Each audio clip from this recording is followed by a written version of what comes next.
Giant cargo ships. Powered by heavy fuel oil, they transport goods across the seas. More than 90% of global trade is shipped by sea. But the problems for humans and the environment are growing ever greater. For millennia, people transported goods using sailing ships powered by the wind. Now, sailors, ship constructors and marine engineers are rediscovering the wind. With a vision that's as old as humanity itself, they're setting out to prove that clean ocean transport is possible.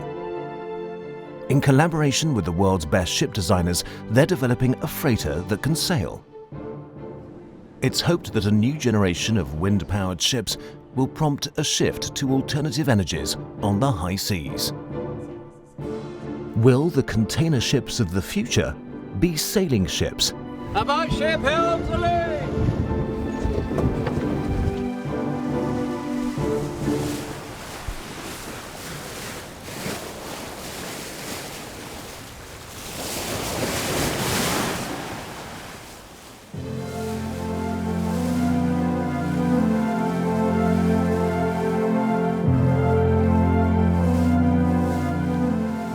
Andreas Lackner regularly sails with the Tres Hombres between Den Helder in the Netherlands and the Caribbean. Right now, this is the only sail freighter making scheduled voyages transporting goods across the Atlantic. No engine, no pollutants, no emissions.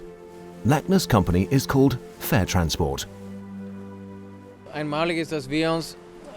What's unique is that we're focusing completely on the transportation of goods while paying attention to the treatment of people and the environment.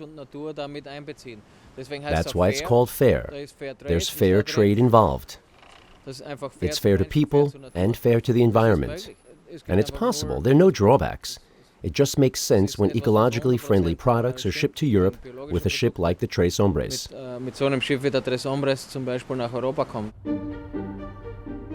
The Tres Hombres also transports goods between coastal cities within Europe. It's early morning in the port of Brest. The crew is loading a shipment of French organic wine, 12,000 bottles headed for Denmark. Lackner can rely on his crew and fellow travellers to tackle the job with enthusiasm. The shipment is intended for restaurant owners in Copenhagen who want to use environmentally friendly products. For a lot of people, organic production and fair trade aren't enough. Customers are increasingly demanding environmentally friendly means of transport. Andreas Lackner needs no fuel and causes no emissions on his voyage from France to Denmark, and that's just the beginning. Andreas Lackner is a sailor and a visionary. Above all, he's concerned with no longer threatening the planet by burning fossil fuels. The Native American saying that we've only borrowed the earth has accompanied him since childhood. But no one could have predicted that the man from landlocked Austria would have a future at sea.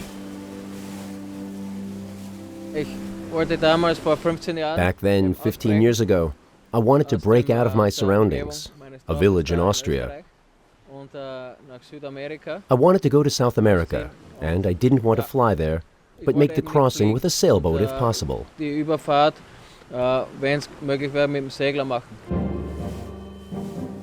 So he started planning a voyage to South America.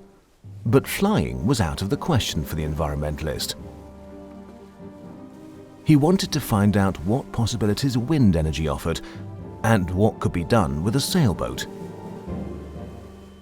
He didn't know it at the time, but his decision to make a sea crossing launched his great experiment.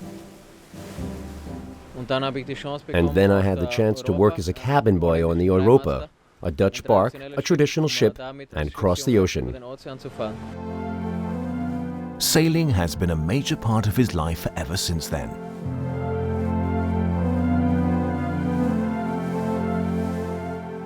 In the meantime, he's earned a captain's license and runs a shipping company specialized in sailing ships.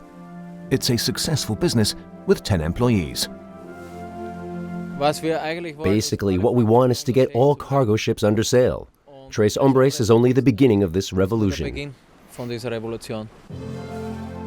It's a struggle by a handful of pioneers against an entire industry.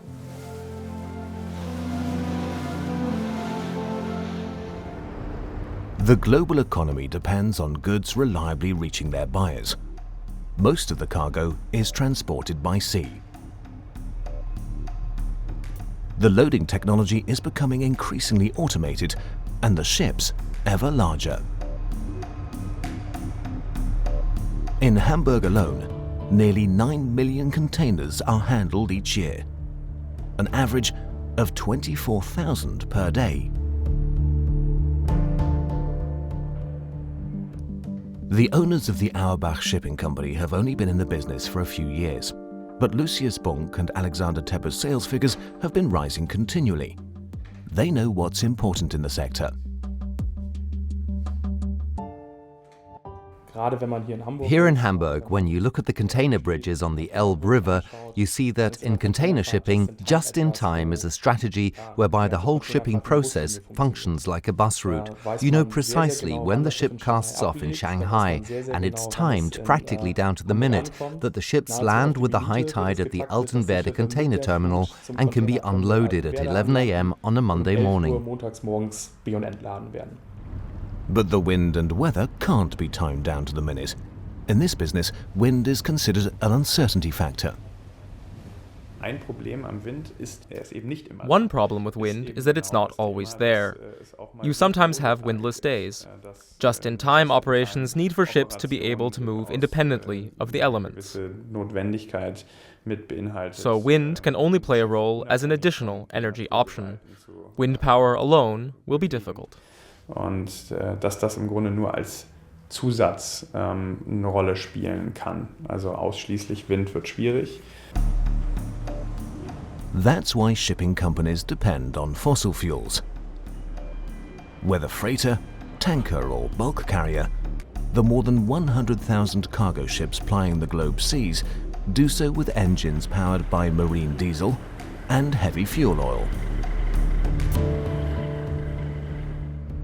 Heavy oil is extremely viscous. It's pumped into ships through large heated hoses.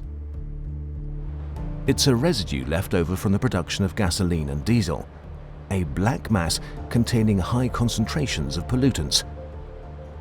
Heavy oil costs 1/3 less than marine diesel, making it an inexpensive fuel for the big ships.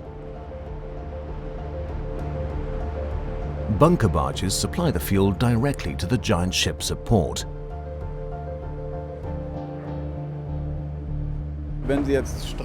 Before they cast off, they're fueled up with heavy oil.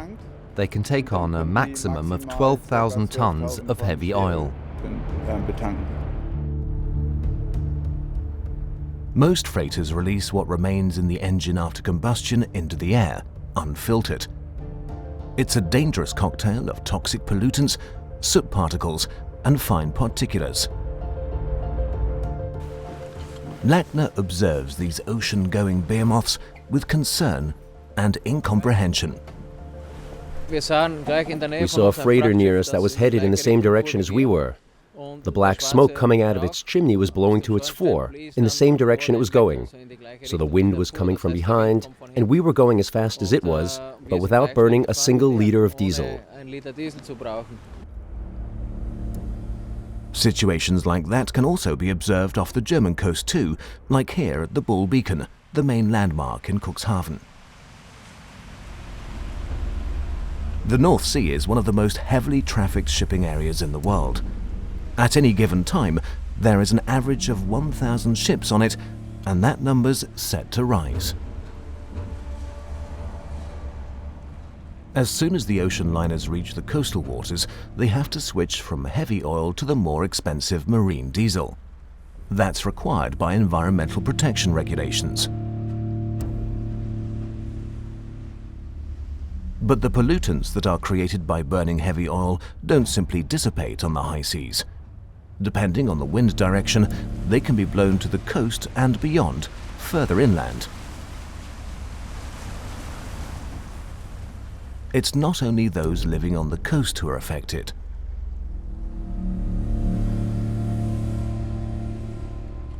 These facts were barely taken into consideration in the past. But now, scientists and environmental protection agencies are raising the alarm. The German Maritime Agency has launched a large-scale research project to determine the threat posed by emissions from ships. Lisa Kattner has used special filters to capture the particulates that are released when heavy oil and diesel are burned. The grey mass turns out to be a toxic mixture of pollutants.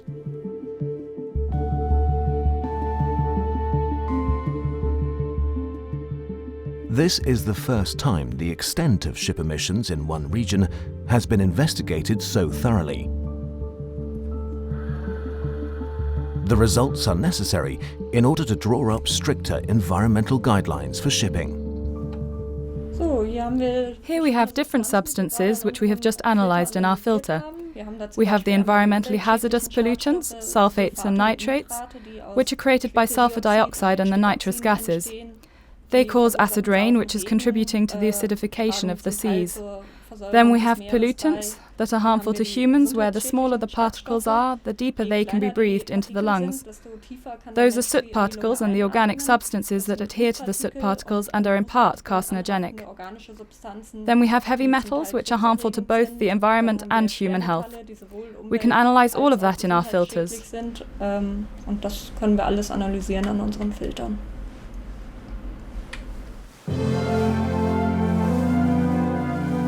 In the long run, only wind power can provide emissionless energy.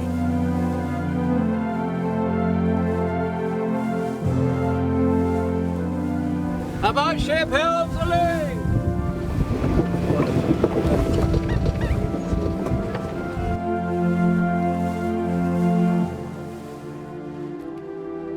But traditional sailing ships need a large crew, and that's too expensive for many shipping companies.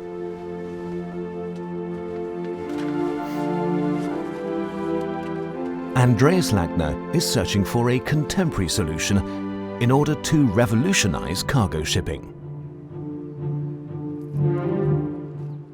Lackner has found a reliable partner in Amsterdam.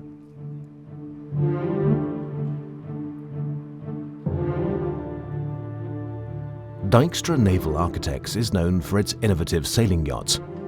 In recent years, its marine architects have developed a number of large sailing ships. Now the company is applying what it's learned to the development of a sail freighter. They're planning a ship that's as reliable as an engine-driven freighter and as environmentally friendly as a tool ship. They're calling it Ecoliner. The Ecoliner is an 8,000-ton freighter, which we've designed here. It's a hybrid ship, which, in addition to an engine, has large sails in order to save as much fuel as possible. Andreas Lackner would like to know what progress has been made on the design while he was on his last Atlantic crossing. The captain's practical experience is of great value to the naval architects. Now, it's about the best way to arrange the masts.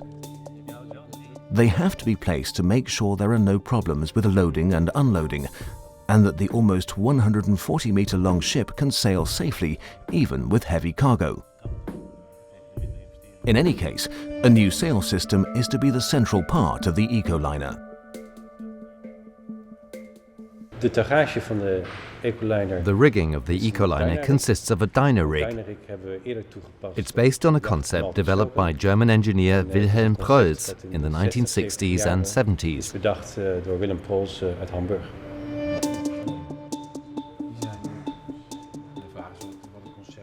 During the oil crisis, Preuß developed a sail that is unfurled from within the mast directly onto the transverse yard. It's a dynamic process, which is why Preuß called his construction dyno rig. The Dijkstra team was the first to build the invention. First, they tested the sail in a wind tunnel, then out on the water. This is video footage from that time.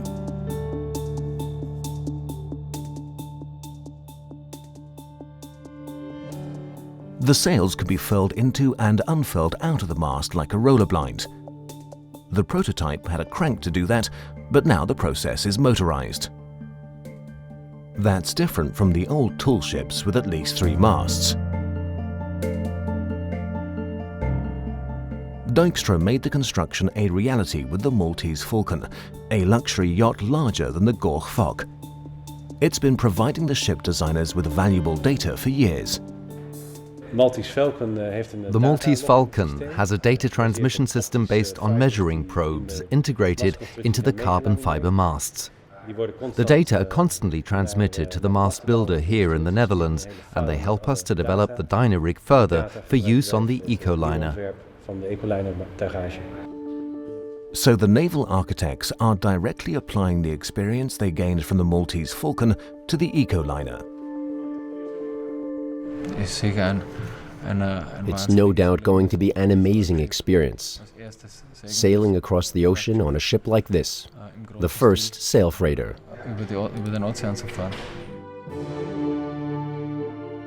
The Maltese Falcon has sailed using the dyno-rig system since 2006. A single person can unfurl or furl the enormous sails with the push of a button, and do so quickly. With this superyacht, the naval architects have proven that the principle works. Andreas Lackner communicates online with a man who knows dyno-rig better than anyone, Chris Gartner, the Maltese Falcon's first captain. Our project, the Ecoliner, is to use this concept, the dyno-rig, for cargo transport on the open ocean. That's why it has to be quick and easy to use. We are setting, approximately 2,600 square meters of sail area in 7 minutes, and then striking all those sails in 7 minutes. And we would do that 5 or 6 times a day. And with that much sail area, we were setting the sails and sailing probably more than most yachts of 20 meters to 30 meters.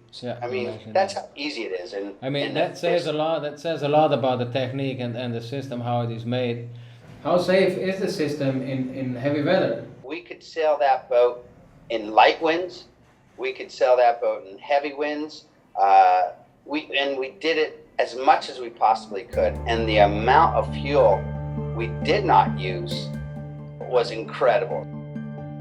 I'm just so surprised that there aren't more large sailing ships or cargo vessels with that configuration yet. I mean, it's just so efficient. We try to prove also with your help and with your experience to convince investors and more people to invest in cargo ships, not just in one Ecoliner, but in 100, and to take it over, to let the sailing ships take the work over again. The University of Southampton in England. For Diane Gilpin, using wind energy is a normal part of everyday life. The Economist works for the British wind energy company B9. Today, she's not here to test wind turbines, but a ship. The engineers at the wind tunnel usually experiment with oil tankers and yachts, but today it's all about something very innovative. Diane Gilpin is also having a sail freighter developed. She's convinced that sail shipping is the wave of the future. Now she just has to prove that it's economically viable. Her company has also chosen the dyno-rig system. Today, the model's performance is being tested in the wind tunnel. Since B9 Energy has been in existence, developing renewable energy projects, we've been thinking about how we could evolve the concept of a sailing ship, and that's kind of nearly 20 years of work. And it's immensely logical to put sails on ships. And what we need to do is to understand how we can transition this fantastic technology to make it acceptable for the shipping companies, the cargo owners, the port owners. The model is called the B9 ship. At 3,000 tons and 100 meters long and with 3 masts, it's considerably smaller than the Ecoliner. The rig will be tested with wind from different directions, and they'll compare the expensive carbon fibre mast and the more cost-effective steel tripod mast. We're trying to evaluate which is going to be the most cost-effective.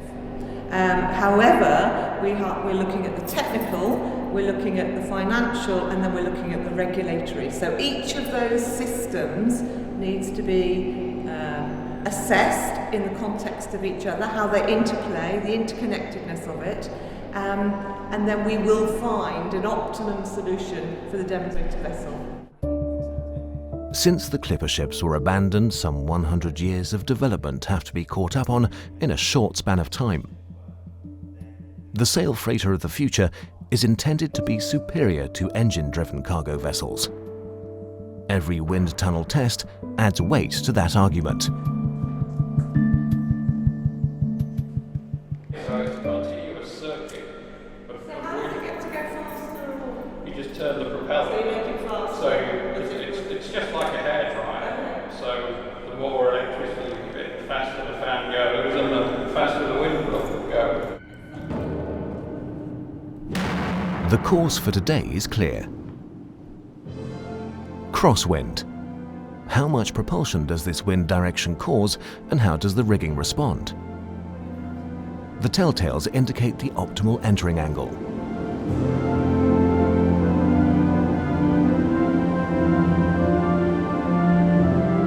The result, the tripod mast slows the ship down.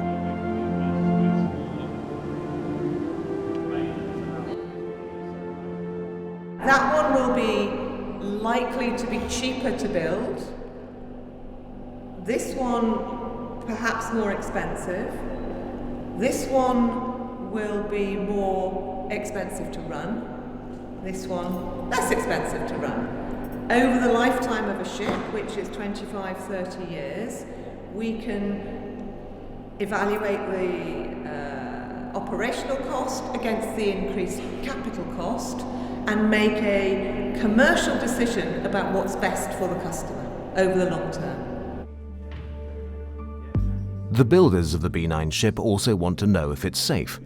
So 2 specialists from Lloyd's Register, which certifies ships in Britain, have come to see things firsthand. They'll be confronted with a completely new type of ship, which means they'll have to test totally new parts.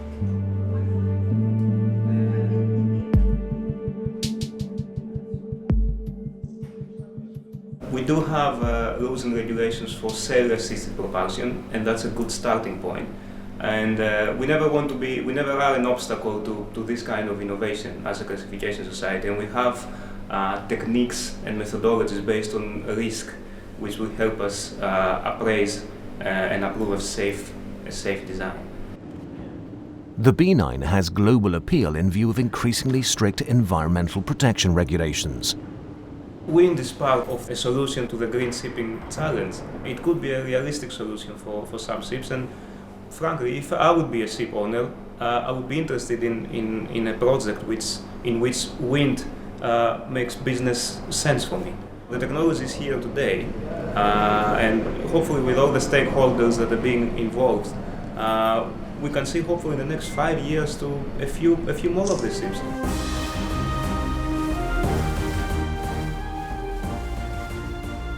If cargo vessels are again going to go under sail, there has to be the necessary know-how. The knowledge needed has been gleaned over centuries. There are training ships that still teach the fundamentals of sailing, such as the Russian bark Sedov, owned by the University of Murmansk.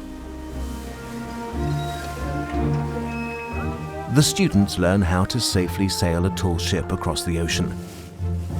Once, the great explorers sailed their sailing ships to new coasts and continents. With each ship that was launched, the technology was perfected.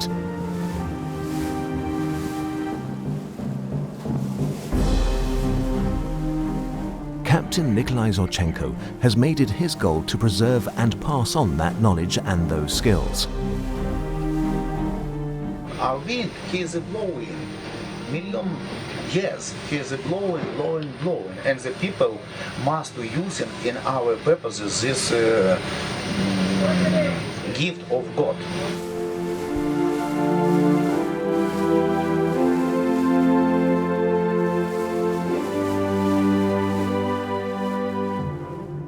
After circumnavigating the globe, the Sedov has docked in Hamburg.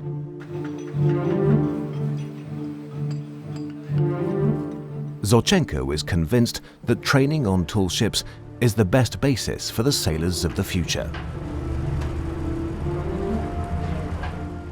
In our century, it's very, very important for our young cadets to study on the sailing ship.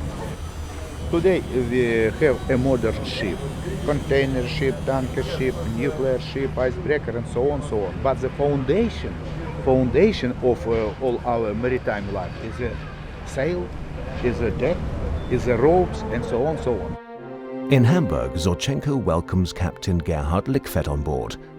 The German captain has long wanted to visit the Sedov.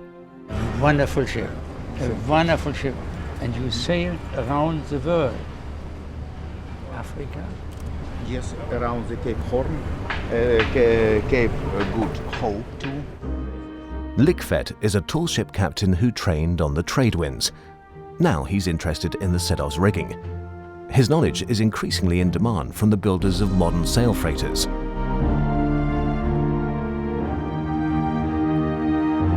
So the 73-year-old takes advantage of the opportunity to see how the blocks from the halyards are placed. I was a captain for 17 or 18 years on big sailing ships like the Starflyer, Star Clipper, Royal Clipper, Sea Cloud 1 and Sea Cloud 2. Those were my big sailing ships. And before that, I was allowed to help rig up the Alexander von Humboldt, where I was captain for 2 years. The technology remains the same, but there aren't many tall ships left. The tall ships from 100 years ago were developed so far that we can say they were at the highest point of their development. Then came technology with small propellers, and they got bigger, and the ship's engines got bigger. But these ships were able to deliver their cargo on time. They did 2 trips a year around Cape Horn to Chile and could travel at 7 knots. That was very fast 100 years ago. The cargo clippers weren't much faster, but then came the Suez Canal and the Panama Canal, and that was the end of sailing ships, even though they were very advanced, and a ship like that sailed with a crew of 30 men.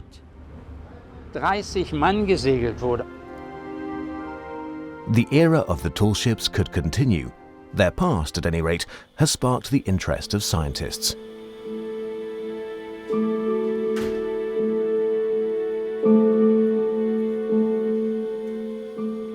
We have more to thank the tall ship crews for than just the perfecting of sailing techniques. Every crew kept a weather log. The originals are stored in the basement of the German Maritime Agency. This is where the entire memory, so to speak, of the German merchant marine is archived.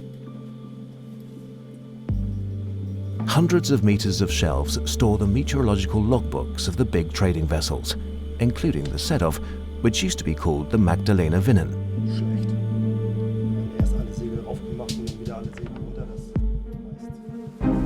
The captains listed every weather observation and noted every nautical decision. Nowhere in the world are you more at the mercy of the weather than between the sky and the water out on the sea.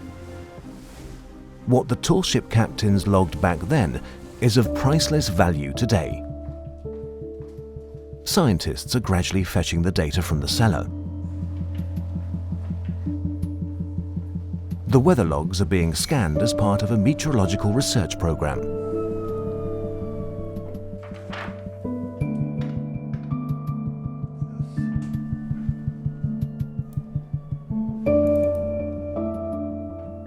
Page after page is digitally captured and entered into a database so that meteorologist Gudrun Rosenhagen can work with the information.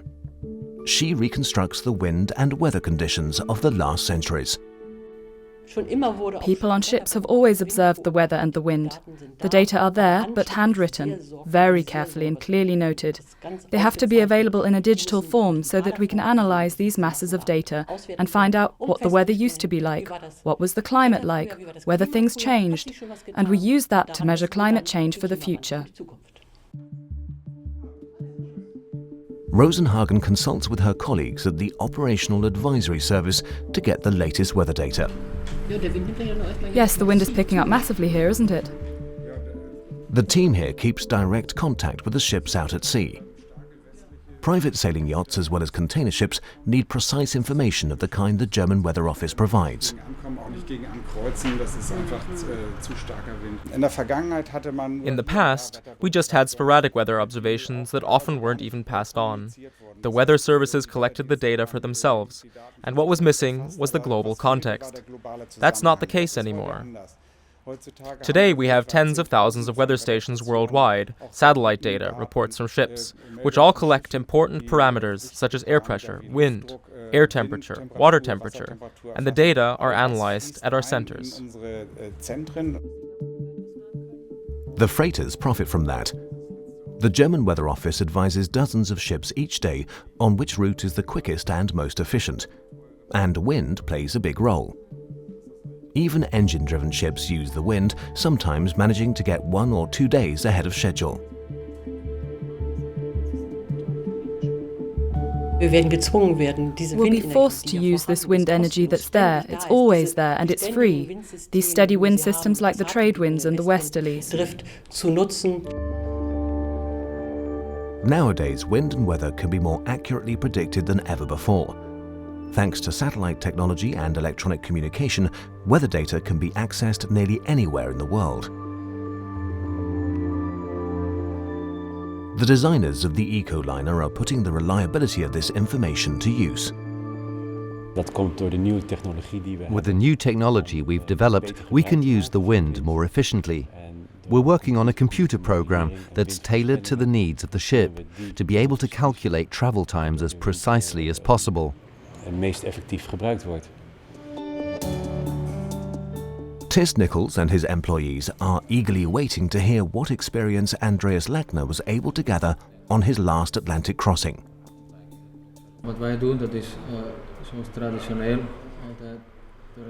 I sailed out through the English Channel, the classic route, then farther west. Then I turned to the south, sailed to Lisbon, and took on cargo. From there I continued to the Canary Islands, and then with the trade winds across the Atlantic.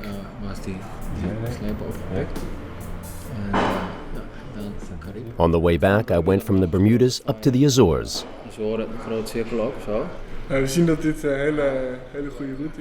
This old route is the most economical for the Ecoliner. The ship can use the wind the optimal way. So the traditional route is still the best one. Yes, here, I'll show you on the computer. Okay. IT specialist Dan Sparrowboom has developed an innovative program to improve onboard navigation. It contains the Ecoliner's technical data.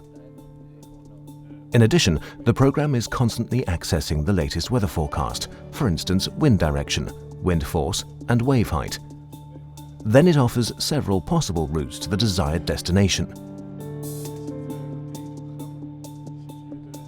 The parts of the route where the engine will be needed are marked in red.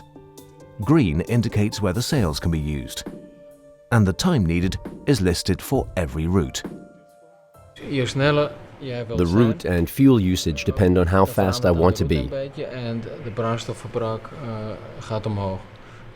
I can calculate and decide whether I want to be faster or save more fuel.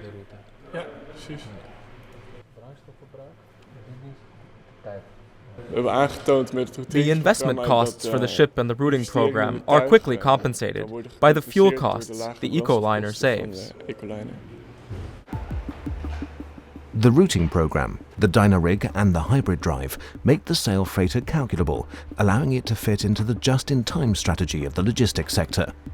Now, the developers just need to find the first investor willing to build the Ecoliner. There are interested parties in Hamburg. Uwe Köhler follows the sail freighter project along with his colleague Torben Haas. The old cargo schooner Undina survived the era of cheap oil. Captain Torben Haas has returned the Undina to her original function and transports goods between Hamburg and Sylt. He's also planning a larger, more modern sail freighter because he's reached the limits of the Ondina's capacities.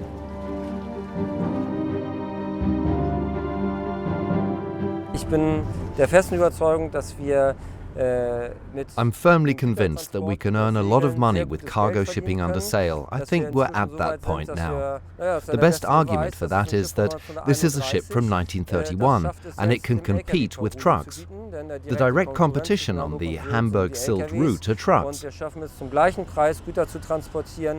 We managed to ship freight for the same price because we can take as much cargo as 3 trucks.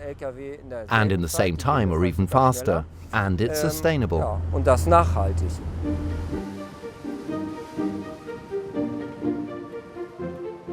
Torben Haas is himself surprised by how much money can be made from sail freighters, so he wants to expand his business. The Ondine represents the emotional, hands-on part of our whole concept of freight sailing.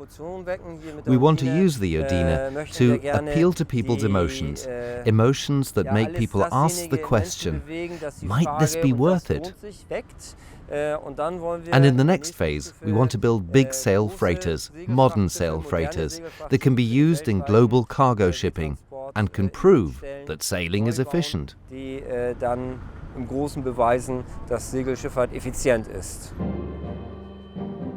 Torben Haas and Uwe Köhler are looking into Dijkstra's eco-liner concept. They even want to start with 3 large sail freighters for global trade and transport. Their investors have no doubt that the new hybrid ship is superior to those with conventional drives.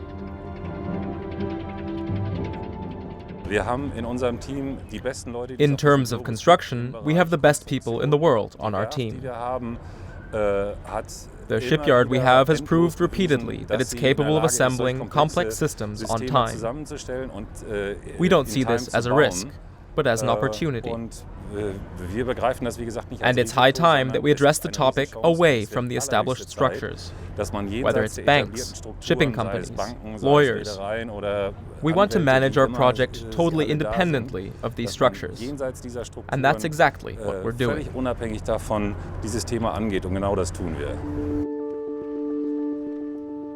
In the south of England, work on a sail freighter is also continuing feverishly. People in Southampton go sailing in their free time the way people in other cities go jogging. Many of the amateur sailors want the very latest technology. Near the harbour is a yacht design office. This is where the plans for Diane Gilpin's B9 ship are being drafted.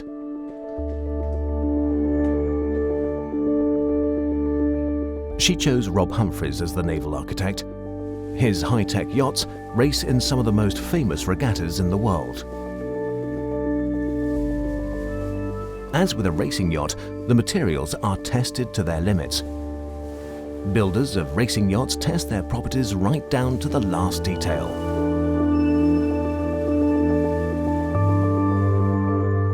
Rob Humphreys is waiting for the data from Diane's wind tunnel test in order to optimize the construction of the B9 ship. It's hoped the final blueprints will convince investors. The main thing for us is to make the statement that it's a commercially viable project. It's not about the romance of sail, it's about the practicality of, in a modern age of diminishing fuel resources, to use the wind efficiently. Although the solution seems to be logical, there's a lot of resistance. And that's that technology. That's that technology, and the durability is going to increase. I think there's an emotional aspect to get over, and in order to get over that, we have to produce lots of data for bankers, for customers, for port operators, for ship owners, for cargo owners. The first version of the B9 ship has been designed for the coastal region, where there's also a lot of potential to save fuel. We know that the cost of wind will remain stable over the next 30 years. We are not so sure about the cost of fossil fuel prices. Andreas Lackner arriving at his home port of Den Helder in the Netherlands. This is where his company Fair Transport is located. the Tres Hombres has travelled thousands of nautical miles and crossed the Atlantic numerous times. Lackner trades off captaining the ship with Arjen van der Veen and Jonna Langelaan.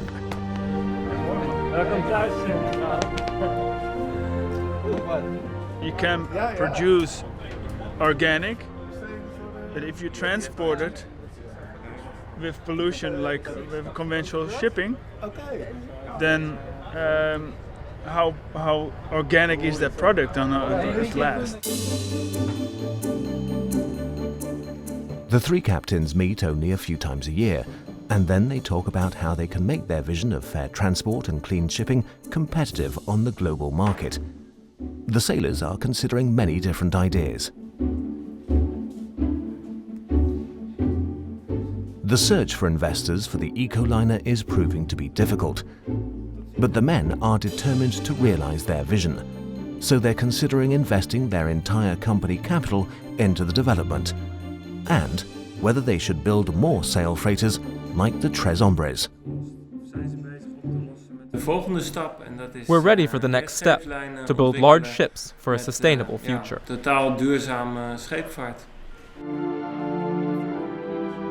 Making the wrong choice could mean the end of the company.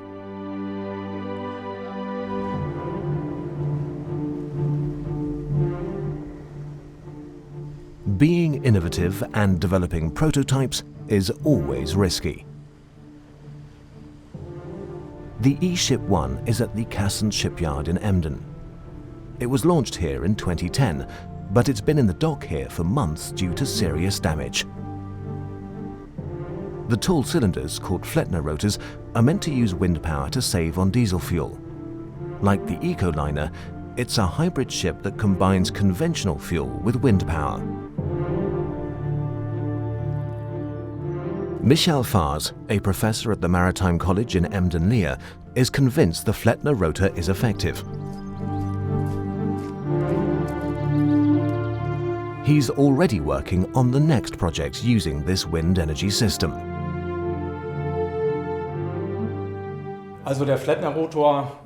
The Flettner rotor basically works like a normal system of sails.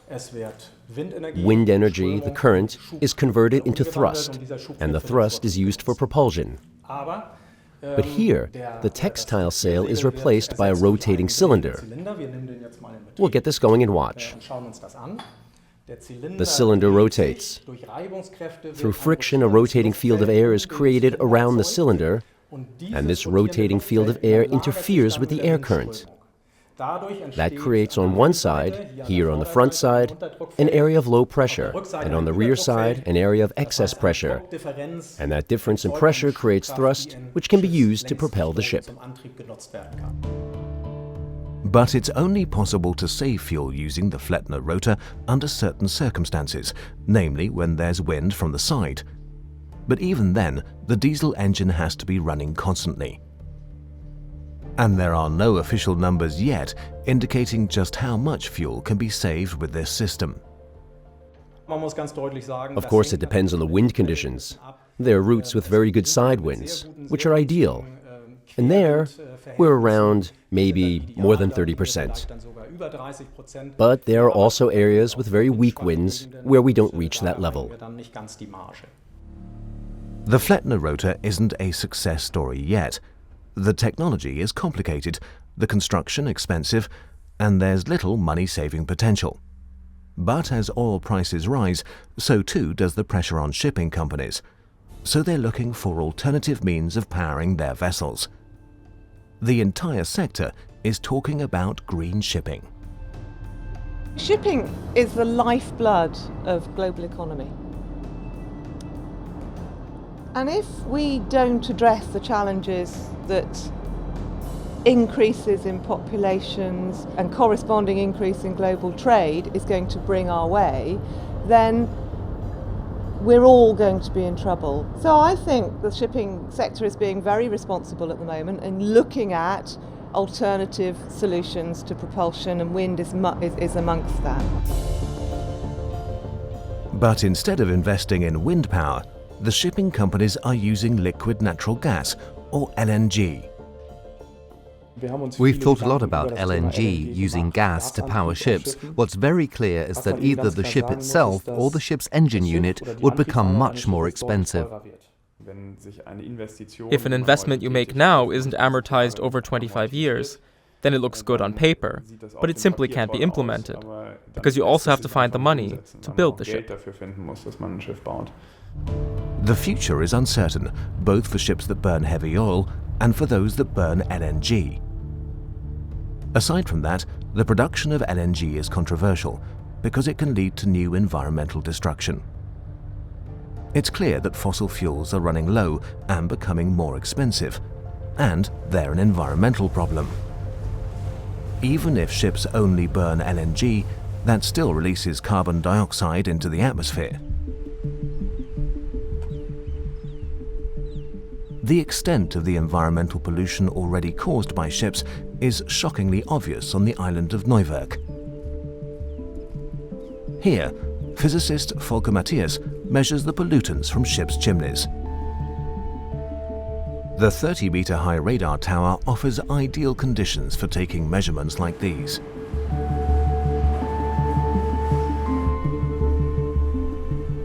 During a strong breeze, Volker Matthias meets his colleagues and learns about the newly installed instruments.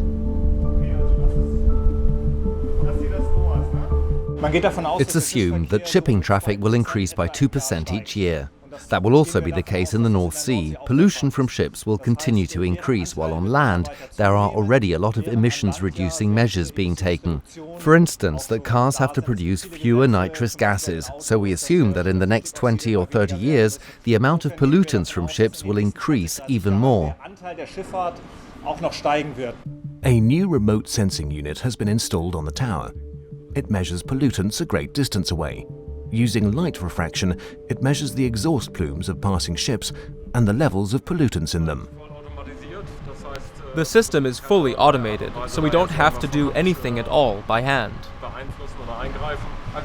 So if you wanted to, could you look at the ship's emissions trail as it passes by?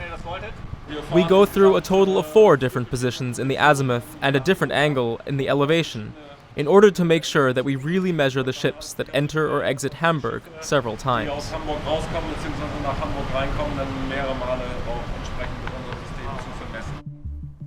The results are sobering. Considering all the pollutants emitted by a single freighter, one has to ask if the cheap container goods are really worth the health risks. The researchers analyze the data in the server room. They construct scenarios of how pollution from ships' emissions may look one day. Volkart Wittrock and Volker Matthias advise committees such as the International Maritime Organization on new limits. It's high time to reduce emissions because they cause respiratory illnesses and cancer, inland as well as on the coast. The emissions from ships drift from the sea across the coast into the interior of the country. By 2030, the dangerous cloud of pollutants will have taken on dramatic dimensions if stricter regulations are not implemented soon. The risks from nitrous gases and sulfur oxides can be reduced by using filters and introducing new limits. But that won't reduce CO2 emissions. So the danger to the world's climate remains.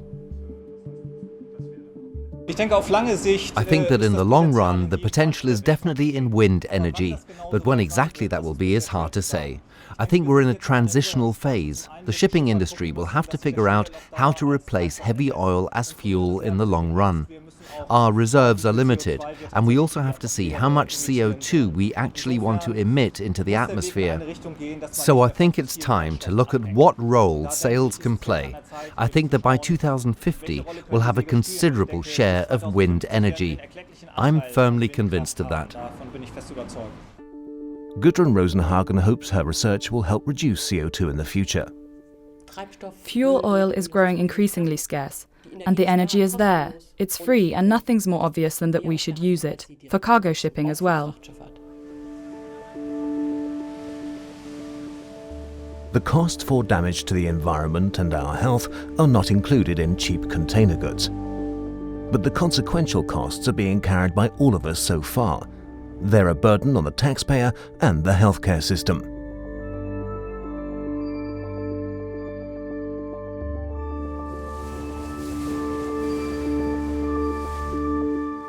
Wind energy on the high seas is free.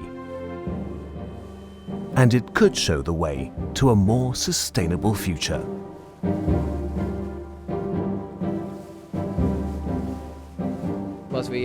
What we'd like to do is implement this on a greater scale.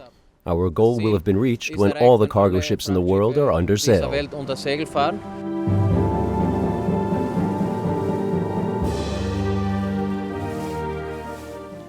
We're visionaries, but we're not fantasists. We've proven that it works.